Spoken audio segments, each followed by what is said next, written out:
Assalamu alaikum everyone, welcome to the course of real-time embedded system. Today we are going to discuss chapter number 5. This is going to be our lecture number 5, and in this lecture I'm going to recap all those things which we have discussed already in class before the lockdown, just to refresh your memory so that everybody knows what we have studied so far. So I'm just going to give you an overview of what we have discussed in this chapter. As everybody knows that this chapter was about the introduction of embedded system, and there are certain number of things that we have discussed in this chapter. So let's start and let's have an overview. So in this chapter we have discussed in detail about the embedded system overview, like what is embedded system, its examples, and what are the constraints on embedded system, how you can differentiate embedded system from an normal system. We have discussed about the design challenges that a designer face when designing an embedded system, and then we'll talk about the processing technologies that are available in designing the embedded system, the IC technology, and the design technology, or you can say the design methods and trade-offs, like when you increase something, what is going to happen to the other thing. For example, if you increase the power, obviously the size might increase. And finally, the summary. So let's start with embedded system overview. As I've told you in class, computing systems are everywhere. It is possibly no surprise that millions of computing systems are built every year, and that are always used for desktop computers like personal computers, laptop, workstation, mainframe, and servers. However, what may be surprising is that billions of computing systems are built every year for very different purpose. So you can see that millions of desktops computers are built, but billions of computing systems are built that are used for some different purpose. Now they are embedded within larger electronic devices. For example, you have a car, for example, you have a camera, you have so many things that are called like electronic devices, and there is a small portion in that device which is like computing system. Now, embedded system repeatedly carry some particular function, often going completely unrecognized by the device user. We never know, like a camera has an embedded system, a car has an embedded system. There are so many things which like often get neglected. We do not pay focus on these devices. And in this example, you can see you have an example of digital camera. I'm going to come back on that example. Before that, I have told you about the definition of embedded system. So, creating a precise definition of such embedded computing system or simply embedded system is not an easy task. We might try following definitions. So, embedded system is nearly any computing system other than desktop computer. That definition isn't perfect, but it may be close as well as we can get. We can better understand these systems by examining common examples and common characteristics.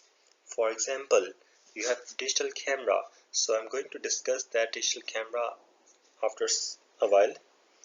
So, embedded systems are found in variety of common electronic devices, and for example, consumer electronics. In consumer electronics, you have cell phones, pagers, digital cameras, camcorder, video cassette recorder, portable video games, calculator, personal digital assistants, and so many other things. Likewise, in home appliances, you can have microwave ovens, thermostats, answering machine, home security system, washing machines, and lighting system. While in office automation, you can have fax machines, photocopiers, printer, scanners, and in business equipment, you can have cash register, curbside check-in, alarm system, card readers, scanners, and automatic teller machines, which we call ATMs. While in automobiles, we can have transmission control, cruise control, fuel injection, ABS, active suspension, All these are examples of embedded system, and these are all mentioned in your course book which you are following. Now, one might say that nearly any device that runs on electricity either already has or will have computing system abilities soon. Although embedded computers typically cost far less than desktop computers, their quantities are huge. For example, in 1999, a typical American household may have one desktop computer, but each one had 35 to 50 embedded computers, with that number expected to rise to nearly 300 by 2004. Furthermore, the average 1998 car holds 50 embedded computers, costing several $100s in all, with, with the annual growth rate of 17%. Several billion embedded microprocessor units were sold annually in recent years compared to few hundred million desktop microprocessor units. So, what we want to learn from this, like almost billions of embedded computers are built each year, whereas only million of embedded desktop computers are built each year. So there is a huge number of difference between these two, desktop computer and embedded system. Now, how we can differentiate embedded system from a desktop computer? There are several common characteristics that distinguish embedded system from other computing system. So starting with the single functionality. So an embedded system usually executes a specific program repeatedly. For example, a pager is always a pager. A cell phone is going to be cell phone always. In contrast to desktop computer, execute a variety of programs. So in your desktop computer, you can write a document, you can play a video game, you can record a voice, you can work in Excel. You have so many new programs that you can add to it. Of course, there are exceptions. One case is where an embedded system program is updated with a new program version. For example, you can check your cell phones. After some times, you update your software. So this is an exception. You always get some sort of new version. For example, some cell phone can be updated in such manner. A second case is several programs are swapped in and out of the system due to size limitation. So sometimes you add some programs, sometimes you remove some program just because of the memory limitation of that device. Now, for example, some missiles run one program while in cruise mode they load a second program for locking onto target. So you can see in missile targeting system, it is not performing one function repeatedly. Rather, it first loads one program for cruise mode and then it loads second program for locking the target. Nevertheless, we see that even these exceptions represent system with specific functionality.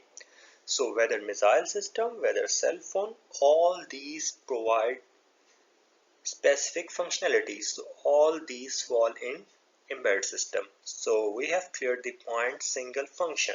Now coming to the next point, that is tightly constrained. So if I talk about tightly constrained, all computing systems have constraints. Now constraint means some restriction like on design metrics, but those on embedded system can be specially tight.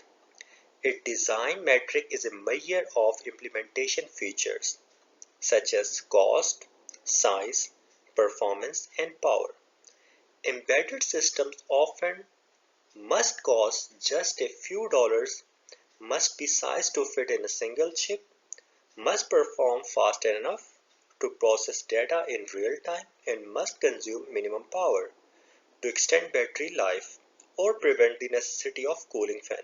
So we have seen that the size, the power, the battery life, all these are like tightly constrained in embedded system. Now the final point of embedded system that distinguishes it from desktop computer is real-time and reactive. So many embedded systems must continually react to changes.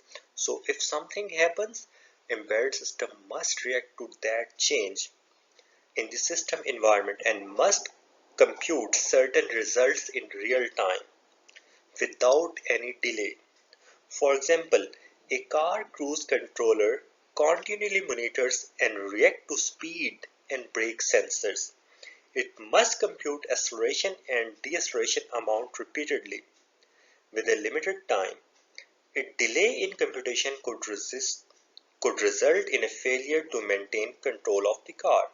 So you can see the car has a cruise control. If car is running on a cruise control and if the user suddenly presses the brake, the cruise controller must react and it must stop, and the car should reduce its speed and deceleration should occur. So it's like real time. The thing is moving in real time. Everything is happening in real time and the response should be reactive. Whereas in contrast to desktop computer, typically focuses on computation with relatively infrequent reactions. For example, we have input devices. For example, we have keyboard, we have other input devices, mouse, and many other devices input. So a delay doesn't cause any damage. A delay doesn't cause any harm. In addition, a delay in those computation, while perhaps inconvenient, for example, if you want to open some program and it is taking some time, it is taking some delay, it is not like as inconvenient, and it won't cause any harm, and there there won't be chance of system failure. So here you can see a typical example of embedded system, that is your digital camera. So here you can see digital camera have many small blocks, A to D, which is like analog to digital converter, CCD processor, pixel coprocessor, digital to analog converter, JPEG, microcontroller, multiplexer, accumulator, DMA, display control, memory controller, industrial standard architecture, bus interface, universal asynchronous transmission, LCD control. Now, all these preprocessors are single purpose processors. So their purpose is to perform only a single task, whereas microcontroller here is a general purpose processor. So I have already explained you about this diagram. I'm just going to rush through this, like how this works. So consider the digital camera shown in this picture. As you can see, so this you cannot see here, there is a CCD here. So CCD contains an array of light sensitive photocells that capture an image. The A to D and D to A circuits convert analog images to digital and digital images to analog respectively. The CCD coprocessor provides a command to CCD to read the image. The JPEG codec compresses and decompresses an image using the JPEG compression, enabling compact storage of images in the limited memory of the camera, whereas the pixel coprocessor aids in rapidly displaying images. So the purpose of CCD pixel coprocessor is to display the image. The memory controller access to memory chip, and memory controller provides access to memory chip also found on cameras, while DMA controller enable direct memory access by other devices. So DMA controller is used if some other device wants to access to this camera, so we can use that interface. Now the UART enables communication with PC serial port for uploading video frames, while ISA bus interface enable a faster connection. So both are like for interfacing purposes, but ISA is much faster compared to UART. The LCD control and display control circuit control the displaying of the image on the camera LCD. The multiplexer accumulator circuits perform frequently executed multiplying accumulate operation faster than microcontrollers. So both of them are quite similar, but the speed of multiplexer and accumulator is very fast compared to microcontroller, and they usually perform frequent operation. For example, you are zooming in, zooming out, moving forward, moving backward, increasing the light, decreasing the light, all these small mathematical operations that are performed by multiplier. Now, at the heart of the system is microcontroller. So this microcontroller is the heart of the camera, which is programmable processor that controls the activity of the other devices. We can think of each device as a processor designed for particular task. So all these are like particular processor like CCD preprocessor, pixel core processor, JPEG coder, all these. But these are designed for particular tasks, while the microcontroller is more general purpose designed for general tasks. Okay, so this is our general purpose processor. This example illustrates some of the embedded system characteristics described earlier. First, it performs a single function, that is of capturing a picture or video.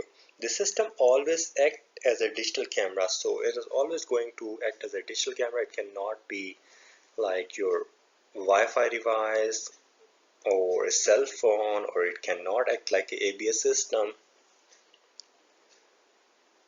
where it captures, compresses and stores frames, decompresses and displays frames and upload frames. Secondly, it is tightly constrained.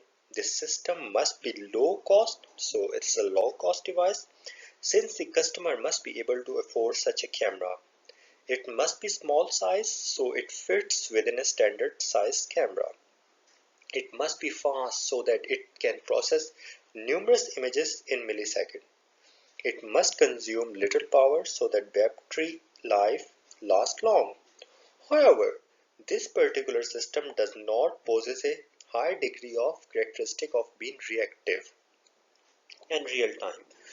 So, like if we press a button, it doesn't matter, like it should react so fast and real time so that it can capture the image.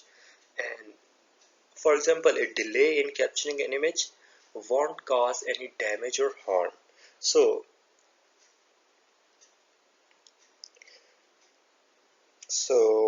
it is not like real time. Even in case of like an expert photographer, it is quite slow with respect to processor speed.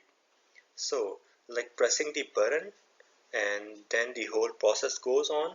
So even if there is an expert photographer, it will take some time in order to capture an image. So the speed of that photographer to press the button is relatively slow compared to the processor speed. So that was all about the embedded system, and we have a detailed overview. Now moving over to next slide. So in this slide we are going to discuss about the common design metrics. So design challenge, the embedded system designer must of course constrain an implementation that fulfill desired functionality. So there are some restriction on the designer that designer must need to fulfill. It is not like that you can do anything with your hardware, like you can increase the power infinitely, you can decrease the size very much, and you can get infinite amount of performance. No, it cannot happen. There are certain constraints. So the embedded system designer must of course constrain an implementation that fulfill desired functionality, but difficult challenge is to constrain an implementation. So you need to have an implementation that is constrained and that simultaneously optimizes numerous design metrics. So what we need to do, we need to constrain our design, and with that constraint we need to optimize all these. Okay, so these are our common design metrics. For our purposes, an implementation consists of either a microprocessor with an accompanying program, a connection of digital gate, or some combination thereof. A design metric is a measurable feature. So this design metric is a measurable feature of system implementation. Commonly used metrics. So these are the commonly used metric: performance, power, size, and NRE cost. But we are going to discuss all these design metrics. So starting with the number one, that is your NRE cost. So before I proceed further, I'm just going to tell this is kind of a wheel, and like if you increase one portion, the other portion is going to get decreased. Okay, so decreasing the size might decrease the performance as well. Okay, increasing the power might increase the cost as well. So NRE cost is the non-recurring engineering cost. It means the one-time monetary cost of designing the system. So once the system is designed, any number of units can be manufactured without incurring any additional cost. Hence the term non-recurring. So once the system is designed, we are all set, we are all good to go. There will be no additional charges. So that is non-recurring engineering cost. Whereas the unit cost, the monetary cost of manufacturing each copy. So once we have developed something, now in order to copy that unit, the cost will be known as unit cost, and it does not include NRE cost. I'm going to repeat this: the cost of manufacturing each copy of system excluding the NRE cost. Now moving on to the size. What is size design metric? The physical space required by the system, often measured in bytes for software and gates or transistors for hardware. So we measure the size in terms of program as bytes, and for gate and transistor for hardware. The next one is performance. So what is performance? The execution time of a system is known as performance. So we want our system to have maximum performance. It means that execution time need to be relatively low. Now next one is power. The amount of power consumed by the system, which may determine the lifetime of a battery or the cooling requirement of the IC, since more power means more heat. So we want our system to have a metric of power in which the power is relatively low, so that we don't need more cooling requirement, because if less power, we're going to dissipate less heat and there will be low cooling requirement. Next is flexibility. The ability to change the functionality of the system without incurring heavy NRE costs. Like we can, at any time of building our system, we can change its functionality. So this is called flexibility without having too much non-recurring engineering cost. Software is considered very flexible, so we can do this is in software, like we can change the code, we can change the program. However, when we talk about hardware, we have less flexibility over there. Now next is time to prototype. The time needed to build a working version. So the time required to have a working version of some system, which may be bigger or more expensive. So you all know that when we make a prototype, we have a bigger system. It is very expensive, but later on, after having prototype, we just minimize the cost, we minimize the size, we refine things. The final system implementation, but it can use to find system usefulness. correctness and refine the system functionality. So time to prototype means the system is in working condition, but it's very bigger compared to final system implementation. But what we can do, we can use it, we can check its correctness, and we can further refine it. Whereas time to market, it means the product is finished and is ready to be launched. The time required to develop a system to the point that it can be released and sold to customers. The main contributors are design time and testing time. So, the maximum amount of time to market depends upon two things. Number one, designing and testing. Okay, now moving on to correctness. Now, correctness is basically our confidence, how much confident we are that our system is going to work correctly in almost every environment. So our confidence that we have implemented the system functionality correctly. We can check the system functionality throughout the process of designing the system. So at every stage we can check the functionality.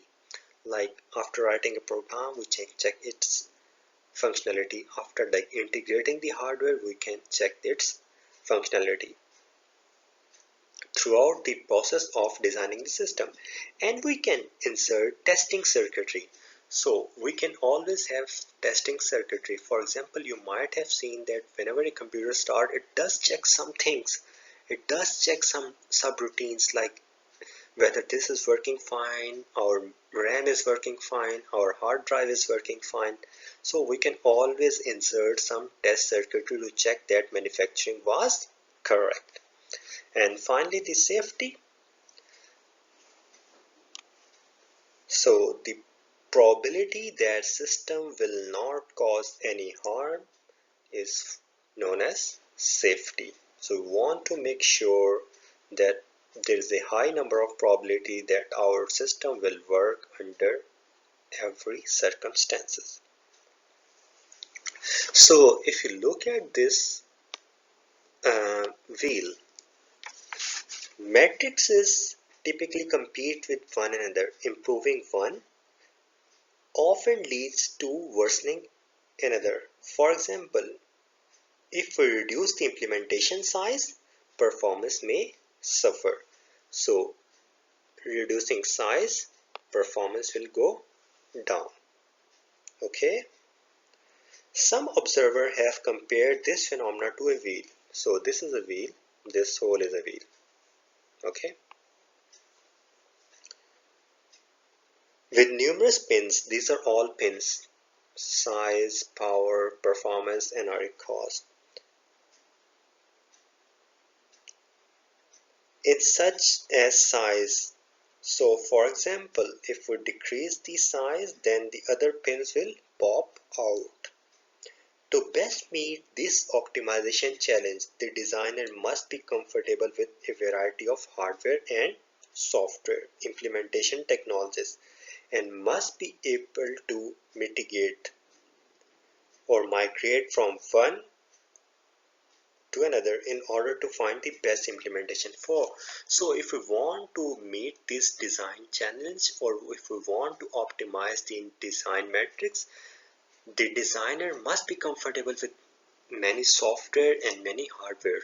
So if one functionality is not possible with one software or hardware, it should be comfortable to move to another software or hardware. So thus a designer cannot simply be a hardware expert or a software expert. As is commonly in case today, the designer must be expert in both areas. Okay, so that was about it, and now we're going to move to next slide. Okay. Okay, so our first measurable metric is time to market design. Okay, time to market design metric. So you can see two figures here.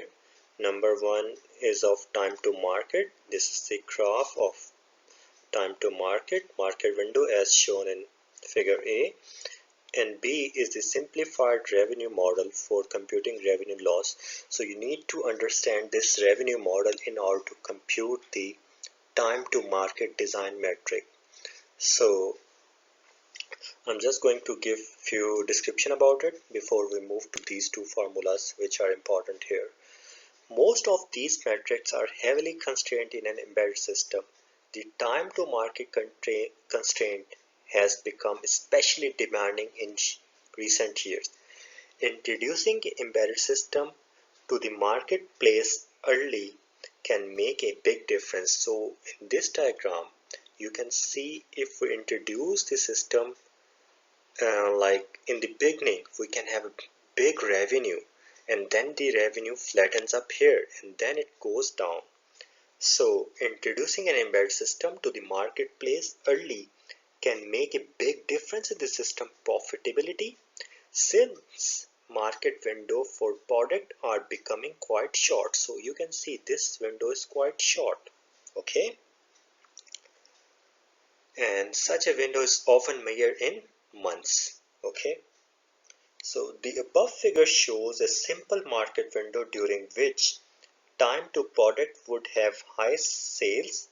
Missing that window, these are, if you miss this window, this, okay, which means that the product begins being sold further to the right.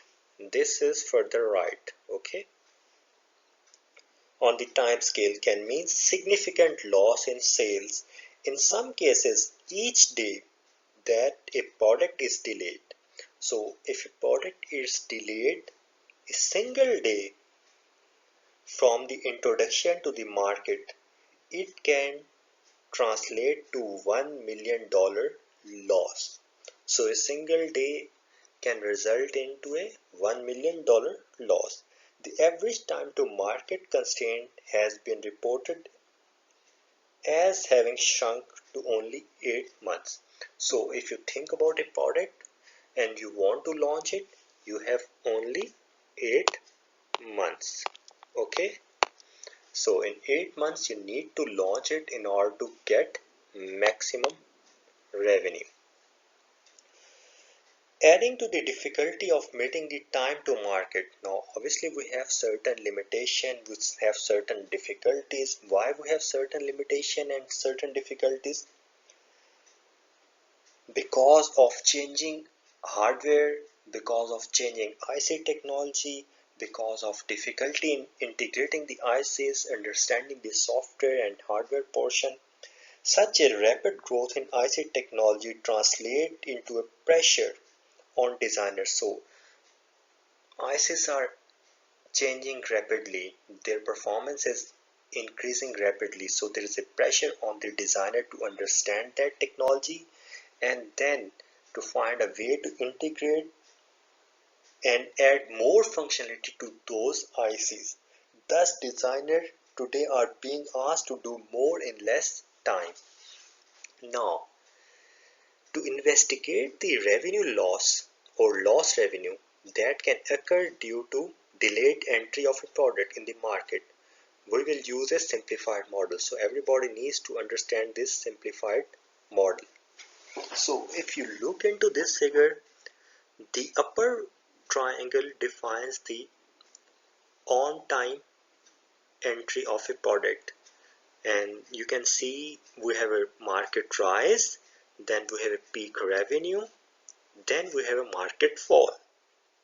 This is a big triangle. Then the underneath this big triangle we have a smaller triangle which says delayed entry. Then we have uh, the middle point, and then we have market fall and peak revenue from delayed entry.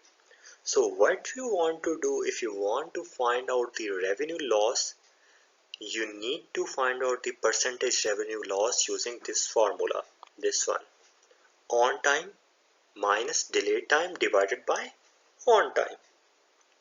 So there is very simple method, just find the area of the on time triangle and subtract it from the delayed time entry. So you can have the percentage revenue loss. So if you look here, this is a triangle and we can find out the area of the triangle using 1 by 2 into base into height. So for a bigger triangle, 1 by 2 into the base is 2w. Everybody can see here the base is 2w and the height is w.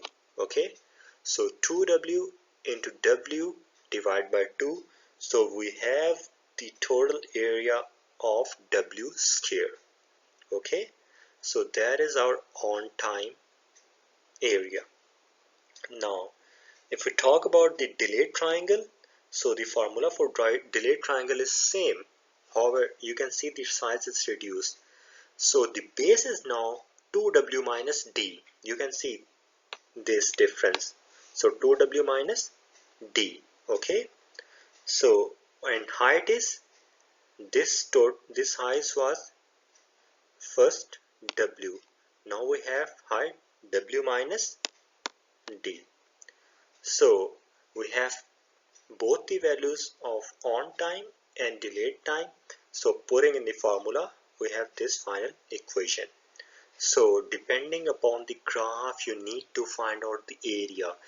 It is not every time necessary that we have a right angle triangle. Okay, so it was right angle triangle, so that's why we have computed this formula. For other different regions, shapes, you need to find out the appropriate formula. Okay, so I'm just going to give you a final example and you can see it in your books, and I have already explained you this before. Consider a product whose lifetime is 52 weeks. So W is 52 weeks. Okay. 2W is 52 weeks, sorry. And W is 26. According to the preceding equation, this equation, if we use this equation, a delay of 4 weeks. So we have lifetime of 52 weeks, or W is equal to 26. And if we have a delay of 4 weeks, this is going to result in 22% revenue loss. And if we have a delay of 10 weeks, it is going to result in a revenue loss of 50%. Some studies claim that reaching market late has a larger negative effect on the revenues than development cost overruns. So if your product is reaching late in the market, it will have very negative effect compared to overbuild development cost. Okay, so that was it. Moving on to next slide. In this slide we're going to discuss the NRE and unit cost design metric in detail, and we're going to look at the formulas of total cost, per product cost, and we're going to find out how these per product cost, number of units, number of volumes are related to each other. So let's consider NRE cost and unit cost in more detail. Suppose three technologies are available. You can see in this graph we have three technologies available: A, B and C. All of these are represented with different graphs. Assume that implementing the product using technology A would result in NRE cost. If you use A, NRE cost will be almost like how much? $2,000. Okay, and unit cost will be $100. And similarly for product B, NRE cost will be $30,000.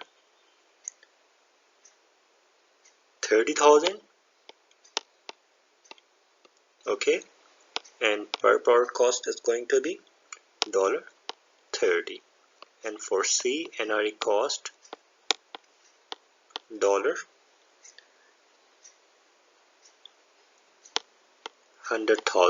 Okay,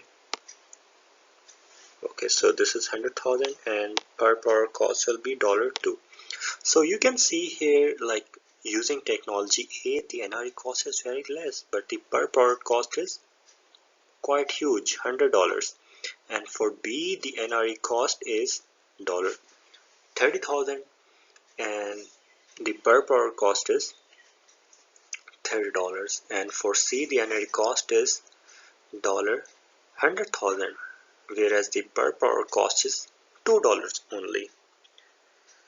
Now, ignoring all the other design metrics like time to market, the best technology choice will depend upon the number of units. So, best technology choice depends upon the number of units. As the number of units increase, there will be some difference in the total cost. So, this is what we are going to check, how the total cost is affected by number of units.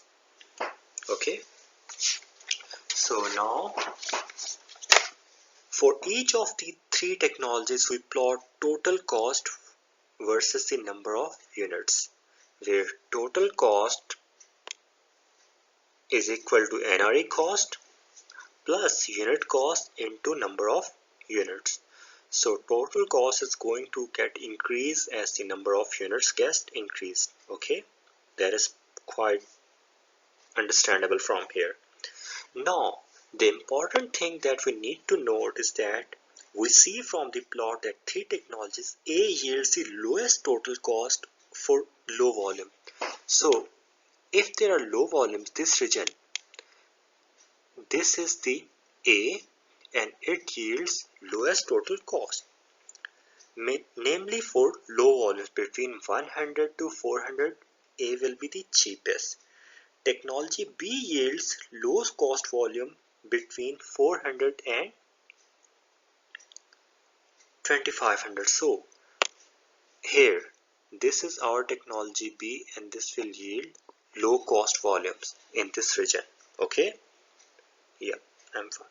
Technology C yields low cost volume for volume above 25. So technology C, this last portion here, technology C will yield low total cost. So you can see from 100 to 400 volume, A will be the best. From 400 to 2500, B will be the best. And for C, we need to have 2500 above volume number. Now, if you look at the figure, this figure, if you look at this figure, okay, this figure illustrates how larger volume allow us to reduce NRE costs such that lower cost per product result. The figure plots per product cost versus volume were. So this is our per product cost. Per product cost is equal to total cost divided by number of units, and we have total cost from here. Okay, so total cost is equal to NRE cost plus unit cost into number of units. So if you simplify, it will get NRE cost divided by number of units plus unit cost. Okay, so here you can see that as the number of unit increase, NRE cost goes down, and ultimately the only number that is left is unit cost. So increasing the number of units, the per product cost will go down. For example, for technology C, a volume of 20,000. Okay, the volume of, let me check whether this is 20,000 or 200,000. Just a minute. Okay, so it is 200,000. So for technology C, a volume of 200,000, the contribution to the per product cost due to NRE cost is 100,000 divided by, so for technology C, 100,000 divided by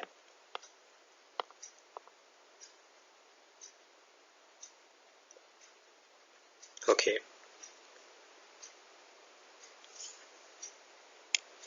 100,000 divided by 20,000 is equal to $0.5. Okay, so the per product cost would be 0.5 plus unit price. So this is going to be $2.5. Okay, so the larger volume, the lower the per product cost, since the NRE cost can be distributed over more products. So I hope I made it clear to you, like if you have a many number of units, the NRE cost is divided by number of units, so your per product cost will be very lower. The per product cost of each technology approaches to that technology. Okay, so you can see the per product cost of technology C was 2. Okay, so it is almost 2.50. So the per product cost of each technology approaches to that technology unit cost for very large volume. So for very large volume, number in hundred of thousand, we can approach to per product cost of just 2. So if you increase this number, we will eventually reach to 2, because this is going to be 0. Okay, so we will reach to almost 2, and 2 is the product cost. Okay, 2 is the unit cost, sorry. So unit cost and product cost will become equal as long as we increase this number. Okay, fine. So that was it about the NRE cost. Now moving on to next slide. So our last design metric is performance design metric, and performance of a system is a measure of how long the system takes to execute our desired tasks. Okay, performance is perhaps the most widely used design metric in market. As you can see, like everybody talks like what's the performance of your computer, what's the performance of your cell phones, like what's the speed ultimately. Okay, the most widely used design metric in market and embedded system, and also one of the most abused. Like nobody understands this metric accurately. Many metrics are commonly used in reporting system performance, such as like you can use clock speed or instruction per second to report the performance of the system or the embedded system. However, what we really care about is how long system takes to execute our application. Okay, so we usually don't take care about the clock speed or the instruction per second. What we really care about is how much time our system takes to execute our application. For example, in terms of performance, we care about how long a digital camera takes to process an image. We don't care about the clock speed or the instruction per second of the camera, but we care about how much time it takes to capture an image. Okay, so the key issues: one camera may actually process this image faster but have a lower clock frequency than the other camera. With that said, there are several measures of performance. For simplicity, suppose we have a single task that will be repeated over and over. Okay, for simplicity, we are considering that we have a single task that is repeated over and over. Such as processing an image in a digital camera. Now there are two main measures of performances. Number one is latency or response time, and the other one is throughput. So what is latency? The time between the start of the execution and the end of the execution. So it is like the difference between the starting and the ending time of some process. Okay, for example, processing an image may take up to 0.25 seconds. So when you are pressing the button on the camera, and then the process starts and it ends after like 0.25 seconds. So this is known as the latency or the response time, or you can sometimes say like delay. What about throughput? The number of tasks that can be processed per unit time. Okay, so number of tasks that can be processed per unit time. For example, camera may be able to process 4 images per second because it was taking 0.25 seconds. Okay, so for per second we mean like multiplying it with 4, so in 1 second it can process up to 4 images. Okay, so this was about the performance. Let's talk about something known as pipelining. However, note that throughput is not always just the number of tasks times latency. Okay, number of tasks, these are number of tasks, and this is the latency. Throughput is not always this. A system may be able to do much better than this by using, if we use parallelism, we can do much better than this, either by starting one task before finishing the next task, okay, or by processing each task simultaneously or concurrently. A digital camera example might be able to capture and compress the next image while still storing the previous image to the camera. Thus, our camera may have a latency of 0.24. So latency is 0.25. Okay, but throughput of 8 images. Okay, so now latency is 0.25, but it has a throughput of 8. Why? Because we are using the concept of parallelism. Now we are not waiting up till 0.25 to get finished and then we perform some other task. When the camera is capturing, we are compressing the next image while the image that was previous is getting stored in the memory. So now from 4 we can reach to 8. So now we have speed up our throughput. In embedded system, the performance at a very detailed level is also often of concern. In particular, to signal changes may have to be generated or measured within some number of nanoseconds. So we need to measure the signal changes in nanoseconds. Okay. Now another important measure that is known as speed up. So speed up is a common method of comparing the performance to systems. The speed of system A over B is given by this formula. Okay.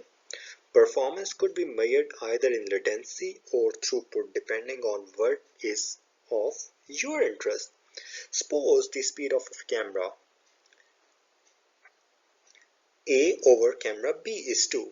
Speed of camera A over B is 2.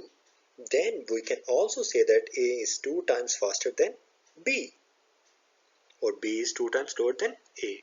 So that was about performance. You need to remember latency, throughput, parallelism, speed up. That's it about this slide. Let's move to next slide. Okay, so in this slide we are going to talk about processor technology, and as you can see in slide 1, 2, 3, we have 3 processor technologies that are most widely used: general purpose processor, also known as software processors; single purpose processor, also known as hardware processor; and application specific processors, which we call ASIP.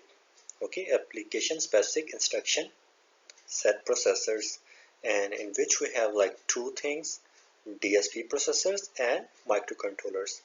So let's first define the processor technology. Like, what is processor technology? Let's first define it.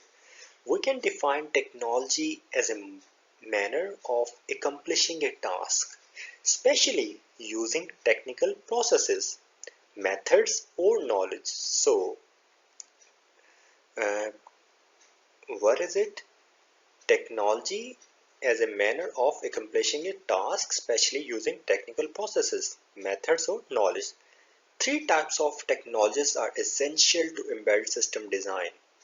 So these technologies that are essential, number one is this processor technology. Okay. Number two is IC technology. Number 3 is design technologies. So these three technologies are essential to embedded system: processor, IC, and design. Now, processor technology relates to architecture of the computation engine. Like, what is the architecture of the computation system or engine used to implement system desired functionality? Although the term processor is usually associated with programmable software processors, we can think of many other non-programmable digital systems as being processor also. Each such processor differs in its specialization towards a particular function. For example, image compression, thus manifesting design metrics different than other processes. We'll state this concept now. This figure 1.5 illustrates this concept. Processors vary in their customization for problem at hand. So this is our desired functionality. Okay, like we need to count these. What is in like memory location? So total is equal to 0. There is a variable with value 0. A loop start from I is equal to 1 goes to n, and is some specific number, and total is equal to total plus is equal to m of I. So we are basically adding the memory locations and putting into total. So we want to add up what's in m of I, m of 1, 2, 3, 4 up to n, and we want to put it in total. So this is our functionality. Now, what is this? This is 1. This is a complete rectangle. Now, what is this? This is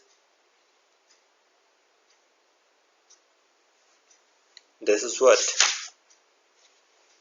This is your application specific. Okay, so this is your application specific. This is 3, and this is what? This is 2.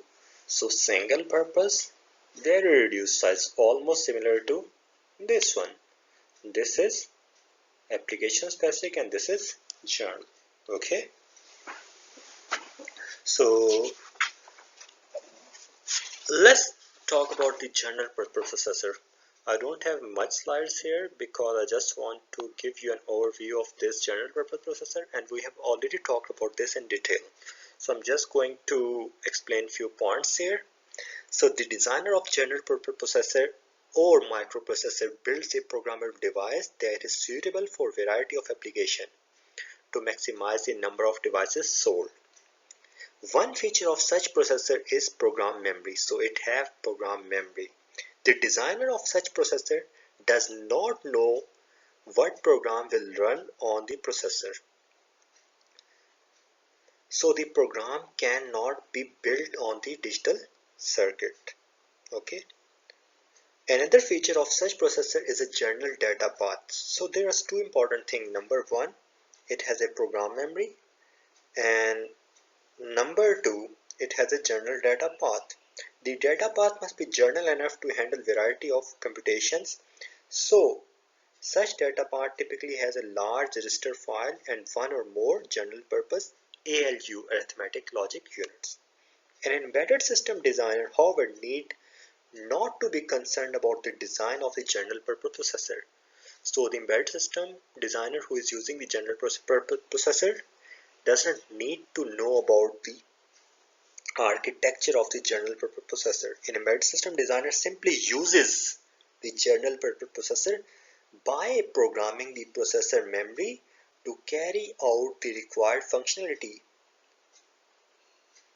Many people refer to this part of an implementation as software implementation. Okay, using a general purpose processor in an embedded system may result in several design metric benefits. Now, what benefits you can have if you use general purpose processor? Time to market and NRE cost are low because of designer must only write a program but not to do any digital design. Okay, Flexibility is high because changing functionality requires changing the program only. Unit cost may be low in small quantities compared with designing our own processor. Since the general purpose processor manufacturer sells large quantities to other customers and hence distribute the NRE cost over many units. So the unit cost will be low, flexibility will be high, time to market will be low. Performance may be fast for computation intensive application if using a fast processor due to advanced architecture. So if you are using some advanced architecture, some newest technology, performance will be good. So you need to use some leading edge IC technology. However, there are some design metric drawbacks. What are these drawbacks? These drawbacks are unit cost may be high for relatively large quantities, since in large quantities we could design our own processor, because we are spending too much time, like too much money on general purpose processor. So we can use this money and we can design our own processor rather than using a general purpose. So we can say the unit cost may be high if we use many units. I hope this point is clear. So let me repeat. There are some design metric drawbacks. Unit cost may be high for relatively large quantities, since in large quantities we could design our own processor and distribute our NRE costs such that our unit cost is lower. Performance may be slower for certain applications because we are using a general purpose processor. So for certain applications, speed can be low, performance can be slow. Size and power may be large due to unnecessary computation. You can see the size of this is quite bigger, so power may be large in case of general purpose processor. We have unnecessary power. For example, we can use general purpose processor to carry out array summing functionality from earlier example. As you can see in this figure, we are performing the same function that is performed in figure A, and in B we are using the architecture of general purpose processor to implement this. Once I am done with all these 1, 2, 3, I'm going to show you the controller and the data path of each of them. Okay, so now let's move to single purpose processor. In this we will discuss the same drawbacks and the advantages of single purpose processor. Before I start the advantages and disadvantages, let's have something about single purpose processor. A single purpose processor is a digital circuit designed to execute exactly one program. For example, consider the digital camera example. All the components other than the microcontroller are single purpose processor. The JPEG codec was a single purpose processor. The example executes one single program that compresses and decompresses video frames. An embedded system designer may create a single purpose processor by designing a custom digital circuit, as discussed later. Alternatively, the designer may propose a pre-designed single-purpose processor. Many people prefer to do this part of the implementation simply as hardware portion. So you can see that single-purpose processor is a hardware processor because we are not doing any sort of programming here. Rather, we are designing a digital circuit that only perform a particular task. Although even software requires a hardware processor on which to run, although it does require a software because hardware cannot run without a software, but we are making a digital circuit and on that digital circuit a particular software will run. Other common terms used for single purpose processors are coprocessors, accelerators, and peripheral. Okay, using single purpose processor in an embedded system result in several design metric benefits. Now the benefits are, and we are going to combine the drawbacks as well, which are essentially the inverse of those for general purpose. So the benefits and drawbacks of single purpose are the opposite of general purpose processor. Performance may be fast, okay. Size and power may be small because of its small size. So because of its small size, performance may be high. And unit cost may be low for large quantities. If you are going to build something in large quantities, unit cost is going to be distributed because here you are designing your own chip. Performance may not match general purpose for some application because this is going to perform some specific tasks. So in performance may not match general purpose processor for some applications. Okay. As you can see in figure 1.5D, the size of general purpose single purpose processor mimics what we want to implement. So it is almost exactly the same. I'm going to talk about its controller and data paths, like how its controller and data path differs from the general purpose once I'm done with this third. So now let's move to application specific processors. So application specific instruction set processor ASIP can serve as a compromise between, so it's a compromise between these two options, okay, 1 and 2. An ASIP is a programmable processor, so it's a programmable processor optimized for particular class of applications having common characteristics such as embedded control, digital signal processing, or telecommunication. The designer of such a processor can optimize the data path for the application class, perhaps adding special functional units for common operations and eliminating the infrequently used one. So the designer can add certain functions that are frequently used and remove rest of them that are not used. Okay. Using an ASIP in an embedded system can provide the benefit of flexibility while achieving good performance, power and size. However, such process require large NRE because you are going to design a processor that is going to be application specific. Now application specific means, for example, it can work with all signal processing routines, and it can work with embedded control applications. So that is why we're calling it application specific.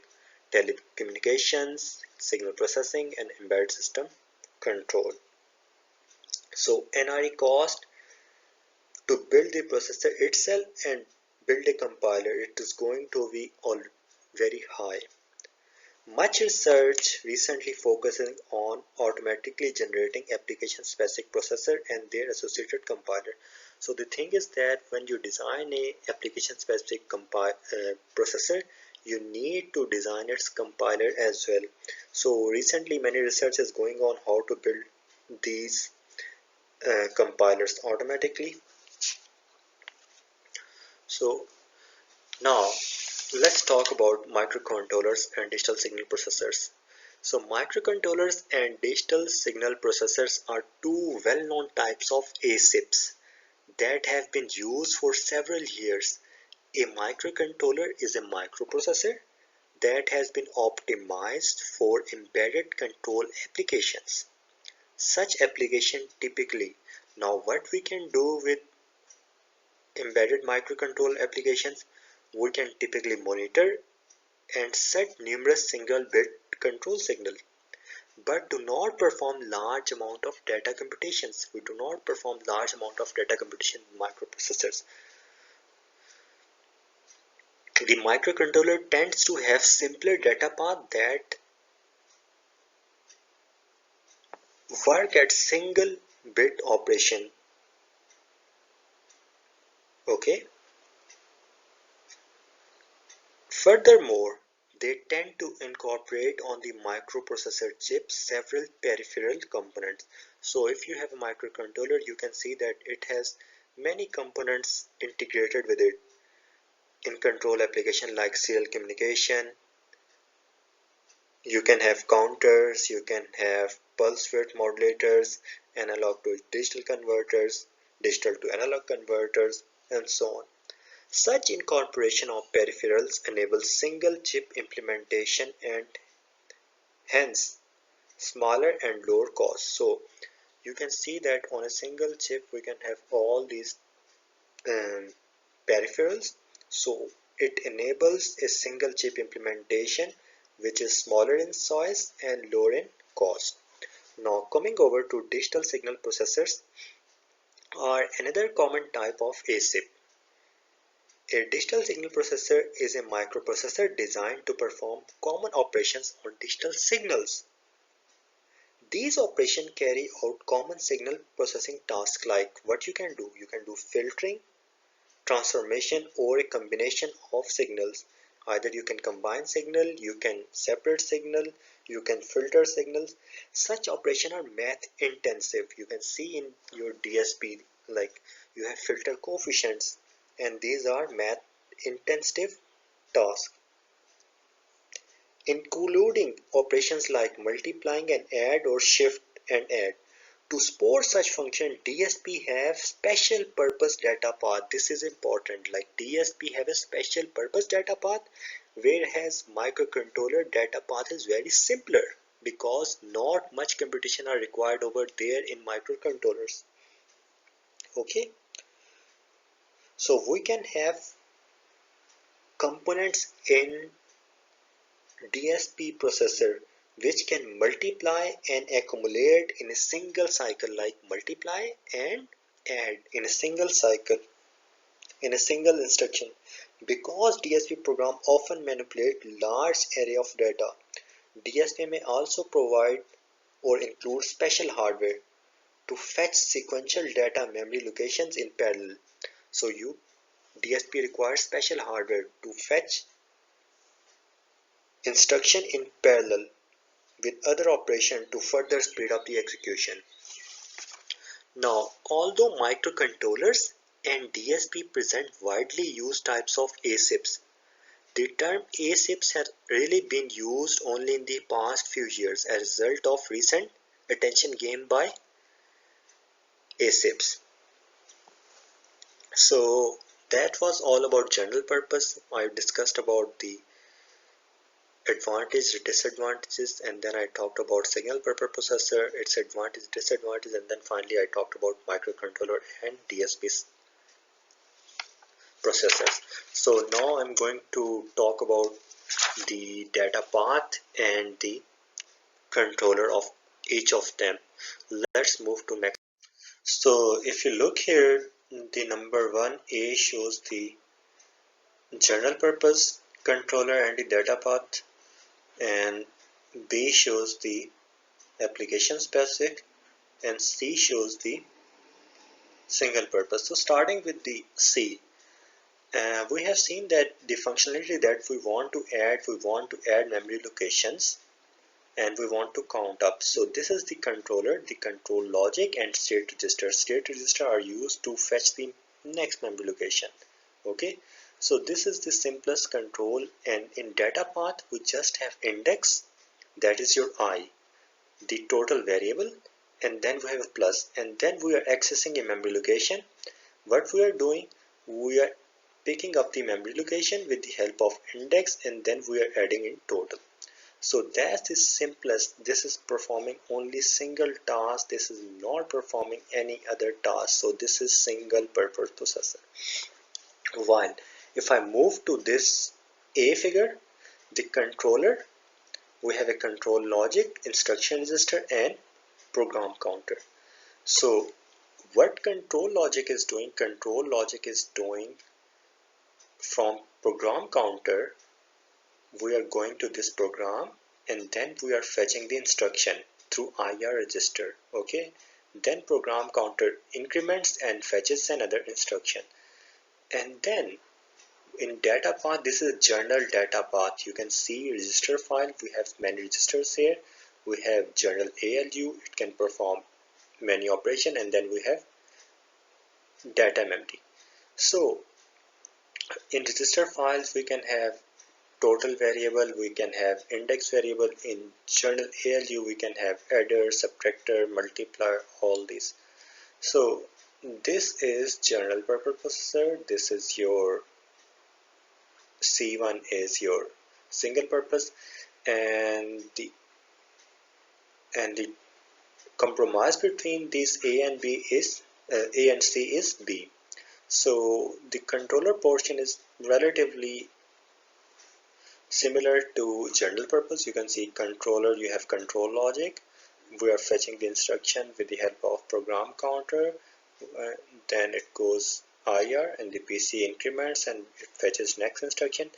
Now, the only difference, it has a custom ALU. It has a general ALU. Okay, whereas here we don't have any ALU, we are performing specific tasks. So that was about the processor technologies. We are using three processor technologies: general purpose, application specific, B, and then we have C, single purpose. So that was all about the data path and control logic. So previously we have covered processor technology. We have seen three processor technologies, as you can see in figure 1.8: general purpose processor, ASIC, and single purpose processor.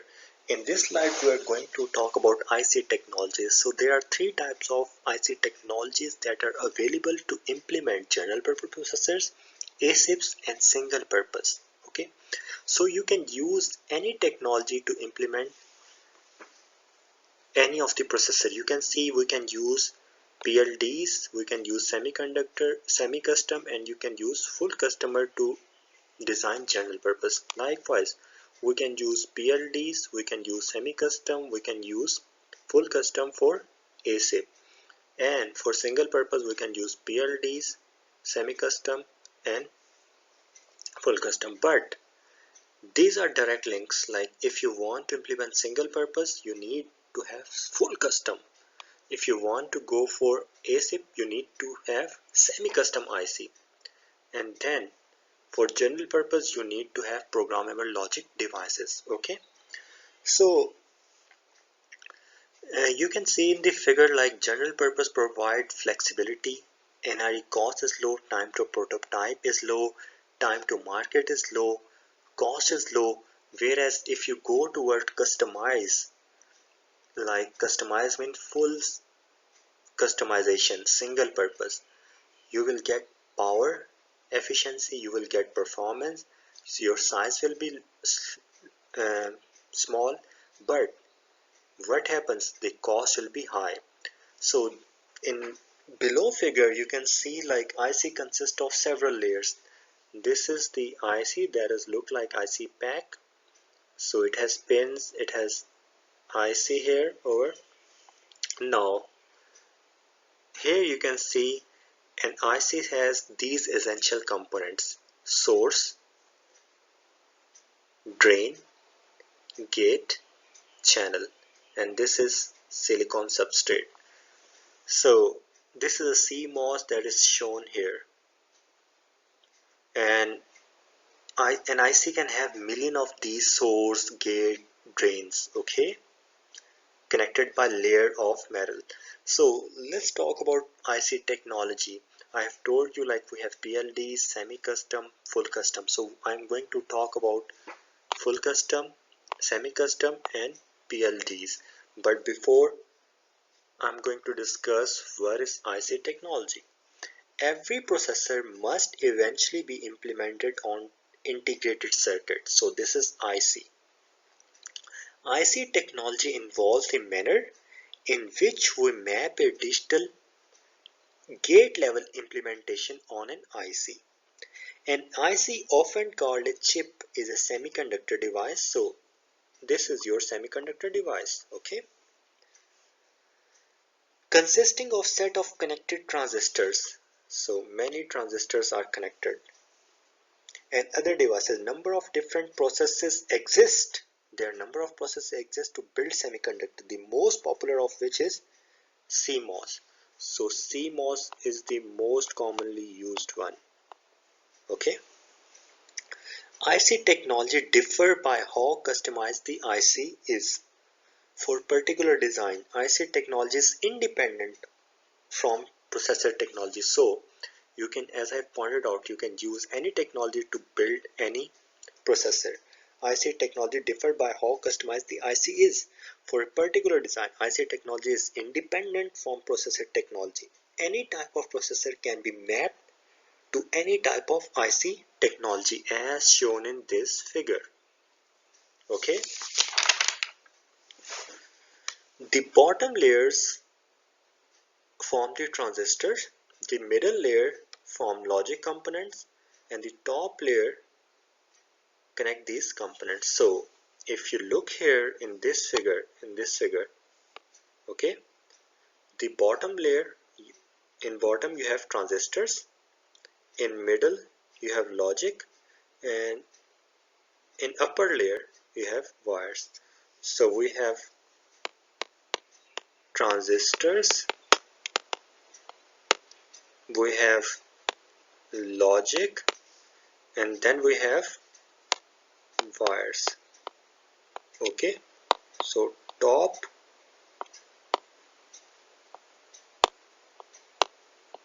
bottom, middle. Okay, now one way to create this layer is by depositing photosensitive chemical. I have already told you, go on YouTube and watch this process of how you can create the layers. So one way to create this layer is by depositing photosensitive chemical on the chip surface and then shining light through mask to change region of channels. Thus the task of building the layers is actually one of the designing appropriate mask. So what you can do, you need to design a mask. Then after masking, you can build the layers. A set of masks is often called a layout. Now a set of masks is often called a layout. The narrowest line that we can create on the chip is called feature size. Okay, so two important things: layout and feature size. Okay, I hope you can read this.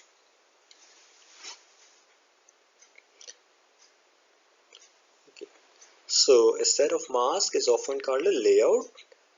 The narrowest line that we can create on a chip is called feature size. So today a feature size is almost like micrometer or submicron. For each IC technology, all layers must eventually be built to get a working IC. So we need to build each layer and we need to connect each layer to have a working IC. Now,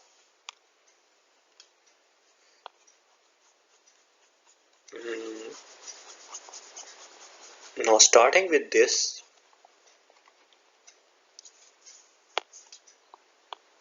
IC technology, there is number one, full custom slash VLSI, very large scale integration. As the name says, full custom, that you are building each and every layer from the scratch.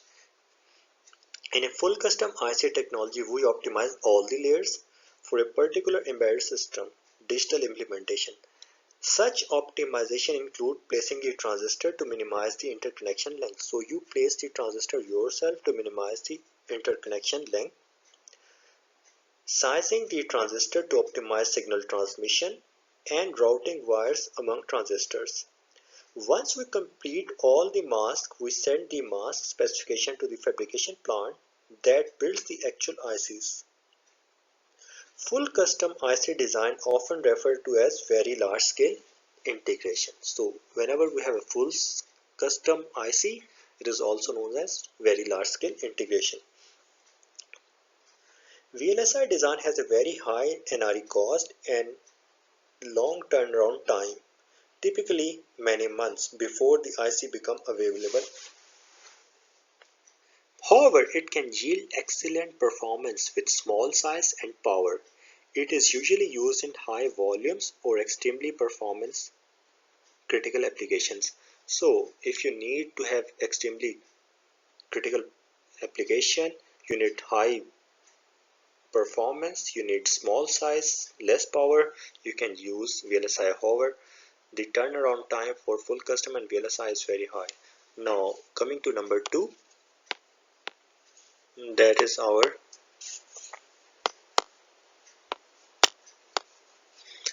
semi-custom gate array and standard cell. So as the name says that we are not going to work with transistors here, rather we are going to work on the gating layer.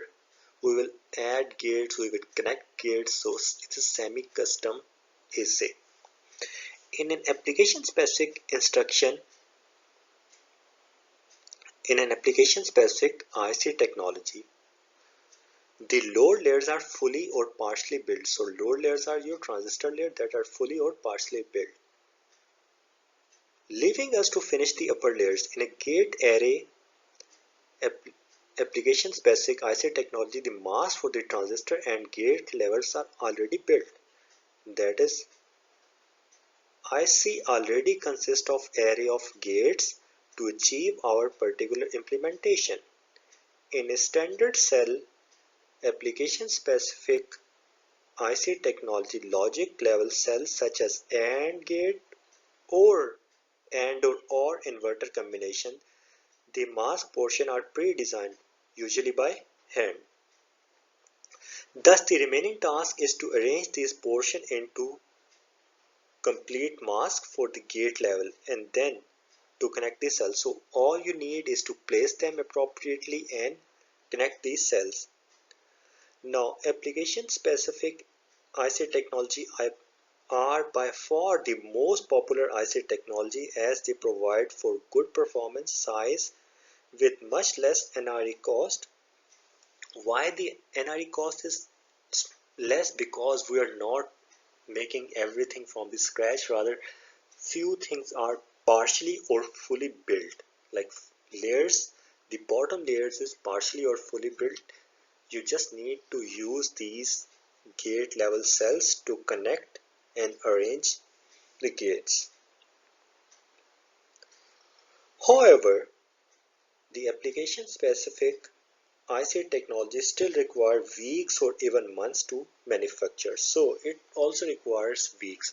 Now moving on to the third, that is PLDs. Now PLD stands for programmable logic device. In a programmable logic device technology, all layers are already built, so it is step by step, nothing partially, and almost everything already exists. So we purchase the actual IC, perform finishing.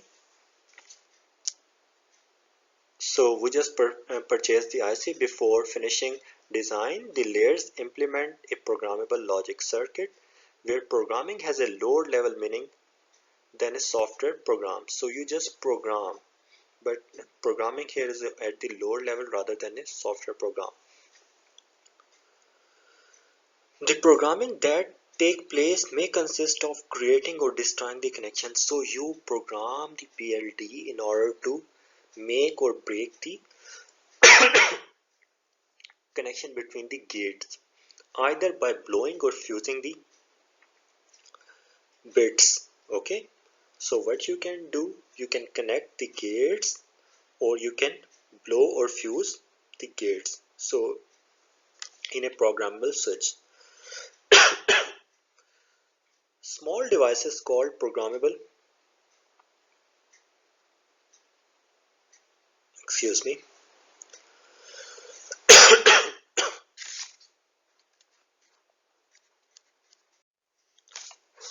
okay, so small devices called programmers connected to a desktop computer typically perform such programmings.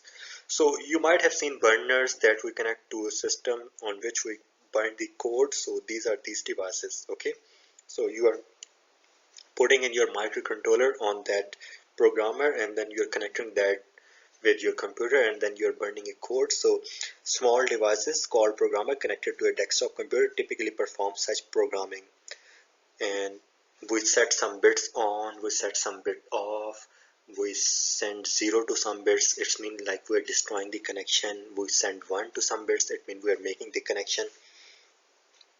We can divide PLD into two types. Now this is important. There are two types of PLDs, simple and complex. One type of simple PLD is programmable logic array, PLA. One type is PLA, okay, which consists of programmable arrays of AND gates and programmable arrays of NOR gate and or gates, okay. Another type of programmable logic is PAL. Second is programmable array logic, which uses just one programmable array to reduce the number of expensive programmable components. So it is using AND or, whereas it is using only one programmable array to reduce the number of expensive programmable components. Okay, one type of complex PLD growing very rapidly in popularity over past decade is, so now these are the simple ones, okay, whereas the complex one is FPGA. So FPGA is also PLD, but it is complex PLD. FPGAs offer more general connectivity among blocks rather than just array of logic as with PLAs or PALs, and thus been able to implement more complex design.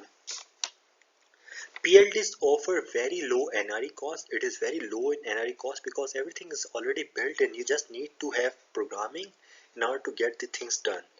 And almost instant, like you don't need to develop anything on a gate level or on a transistor level. However, they are typically bigger than ASIC because obviously some hardware is already built in and you are already using a predefined hardware, so obviously the size is large, uh, may have higher cost, may consume more power, may be slower, uh, but still provide reasonable performance, okay. So they are specially studied for why do we use PLDs? PLDs are used when we want to have a rapid prototyping. So that was it. You can go through this summary and transportation yourself. So that was almost the recap of what I have already taught you in class. And if you have any question, you can ask me. Okay, thank you.